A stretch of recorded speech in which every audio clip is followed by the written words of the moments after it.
kita disebut manusia ketika memiliki 3 unsur.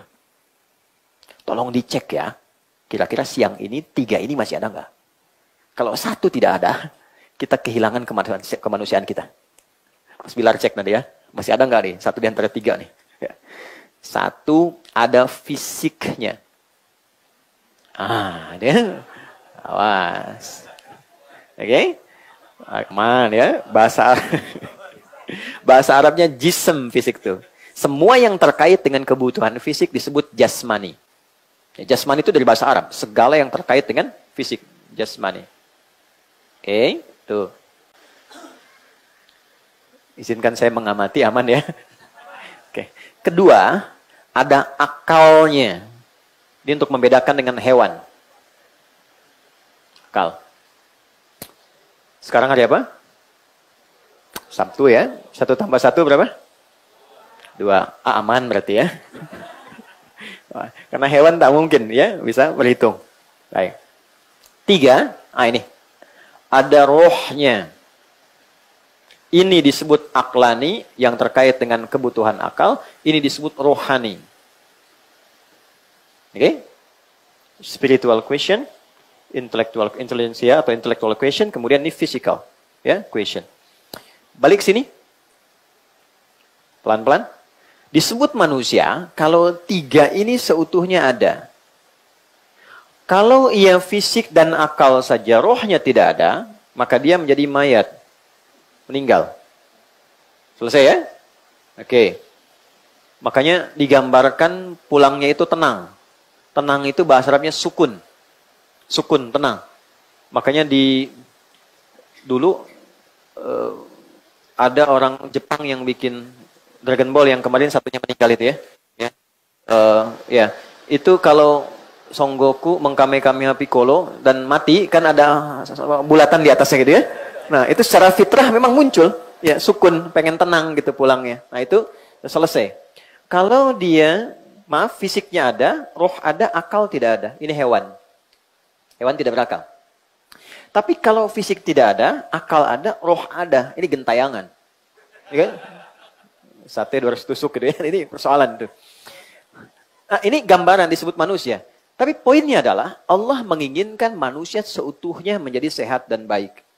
Karena itu, kebutuhan fisik mesti dipenuhi.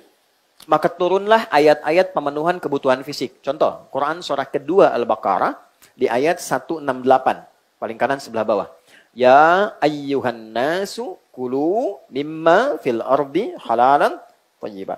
Hei semua manusia tanpa kecuali. Jadi mengikat hukum, lintas keyakinan.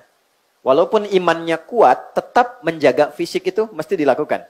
Kata Allah, hei semua manusia, kalian silahkan berikhtiar, bekerja untuk bisa makan. Makan kebutuhan pokok. Untuk apa? Fisik. Tidak makan, maaf, bisa lemah, sakit, meninggal. Lebih dari itu, jangan lupa, bukan hanya fisik. Tapi akal pun mesti diberikan kebutuhannya, nutrisinya. Karena itu disebut aklani. Untuk apa? Meringankan tugas fisik.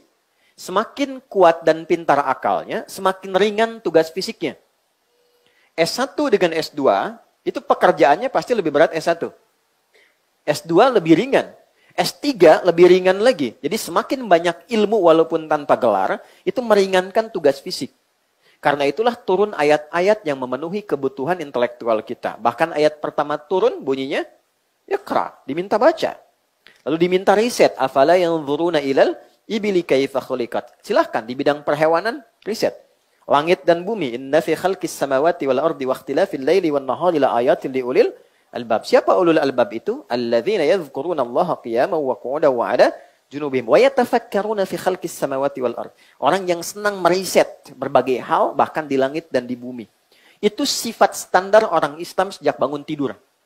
Jadi kita itu orang Islam menariknya oleh Nabi diminta sejak bangun tidur memfungsikan akal kita secara sempurna untuk menyiapkan agenda harian kita dari sejak bangun tidur. Itu ada di Sunan Abu Daud, nomor hadis 1367, riwayatnya sahabat Ibnu Abbas radhiyallahu taala anhuma. Itulah sebabnya kenapa salat pertama disebut subuh. Dari kata asbah. Artinya orang yang sudah siap dengan agenda yang akan dia kerjakan. Jadi orang Islam tuh kalau bangun, dia sudah jelas jam 7 mau kerjakan apa. Jam 8 mau lakukan apa? Jam 12 ada di mana? Terukur hidupnya. Menjadi muslim itu pasti pintar. Tidak ada catatan sejarah yang menunjukkan orang-orang bahkan di era Nabi menjadi Islam itu kehilangan intelektualitasnya. Tidak ada. Semua bertambah pintar. Ya, teman-teman yang akhwat, yang perempuan, kenal nggak dengan Abdullah bin Mas'ud? Kalau kenal saya pulang ya. Kenal. Oke. Itu ada sahabat Nabi, Abdullah bin Mas'ud, menguasai bahasa Persia cuma dalam 3 hari setelah masuk Islam. Ya, Abdurrahman bin Auf itu jadi pintar di ilmu manajemen setelah masuk Islam. Valuasi dari aset yang ditinggalkan, itu saya pernah riset, dan serius risetnya diuji 15 profesor, itu mendapatkan hasil 72.000 triliun. Setelah masuk Islam. Jadi semua aspek. Meningkat kepintarannya itu. Bilal tidak pernah cemburu dengan hartanya Utsman. Sepeninggal Nabi, itu pernah ditawari posisi hakim agung. Tapi beliau menolak dengan kejeniusannya itu.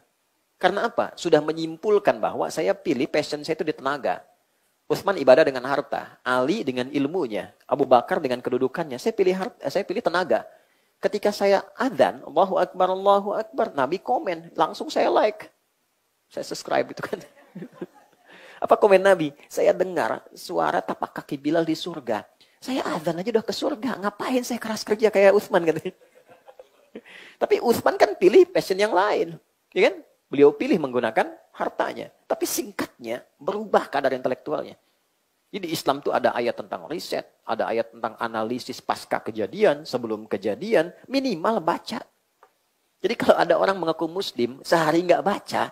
Itu rendah kadar keislamannya. Kita itu umat riset, umat baca. Ya. Tapi juga mesti seimbang. Maaf, mesti seimbang. Intelektual diisi, jasmani diisi, rohnya diisi. Kalau enggak gelisah. Dan ini yang paling bahaya. Orang sepintar apapun, hartanya banyak, fisiknya bagus, hatinya tidak mendapatkan nutrisinya, kegelisahan tinggi, ujung-ujungnya nanam cabai, Pak. Ya. Ngapain kumpulin harta banyak-banyak kalau cuma buat akhirnya pergi ke daerah, nanam kangkung, nanam cabai, hanya untuk memenuhi kebutuhan rohnya saja.